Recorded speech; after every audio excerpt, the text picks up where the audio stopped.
ইউটিউবের এই বিশেষ ফিচারটি সকলে অবশ্যই ব্যবহার করবে। যারা ইউটিউব দেখে পড়াশোনা করছো, হতে পারে যে ইউটিউবটা দেখছিলে কোথাও মনোযোগ ভঙ্গ হয়ে গেল বা কোনো কিছু বুঝতে পারলে না, তখন পুনরায় ওই ইউটিউবটি আবার সম্পূর্ণ ভিডিওটি না দেখে কেবলমাত্র এআই ফিচার, এই যে এআই ফিচারটা আছে, লাইকসের পরে যেটা শেয়ার আছে, তারপরে এআই ফিচার একটা তারার মতো চিহ্ন আছে, এই এআই ফিচারে ক্লিক করলে তোমরা অনেক প্রশ্ন উত্তর পেয়ে যাবে। আমি ক্লিক করছি এআই ফিচারে, এখানে অনেকগুলো প্রশ্ন আসছে, যেমন সামারাইজ দ্য ভিডিও, তাহলে আমি ভিডিওর একটা সামারি পেয়ে নেব। এবার প্রশ্ন হলো ইংরেজিতে আসবে, তো এটাকে বাংলাতেও করা যাবে। আমি লিখে দিলাম যে বাংলাতে দাও। যদি আমি এখানে লিখে দিই বাংলায় দাও, তাহলে বাংলাতে দিবে।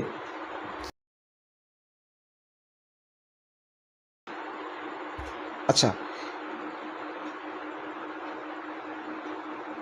আচ্ছা, পুরো সামারিটি দেখো বাংলায় চলে এলো, অর্থাৎ পুরো ভিডিওটি না দেখে আমি স্টাডি টেবল 1 আবশ্যিক, স্টাডি টেবল 2 ছুটি দিনের জন্য প্রয়োজনীয়, তারপর গণিত অনুশীলন, আমি যা যা বিষয়গুলো বলেছি এটা নোটসের মতো কিন্তু সম্পূর্ণ পেয়ে যাবে।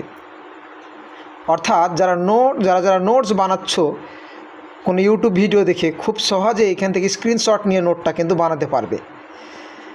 আর এই এআই ফিচার থেকে আরও অনেক সুবিধা আছে, যেমন পড়ার সময় কোন কোন সংকল্প নেওয়া জরুরি, বা পড়ার মাঝে 5 মিনিটের বিরতির কাজ কি। আমি একটা এই যে কোশ্চেন করলাম, এই প্রশ্ন অনেক কিন্তু অটোমেটিক প্রশ্ন চলে আসে। এই যে দেখো যে পড়ার মাঝে 5 মিনিটের বিরতির কাজটা কি এখানে দিয়ে দিয়েছে। মানসিক ক্লান্তি দূর করে, মস্তিষ্ক সতেজ রাখে, রিভিশন বা স্মরণ করতে করে সুবিধা হয়। এই 5 মিনিট ব্রেকের যে গুরুত্বটা, তো অবশ্যই সকলেই কিন্তু এই এআই ফিচারটা ব্যবহার করবে।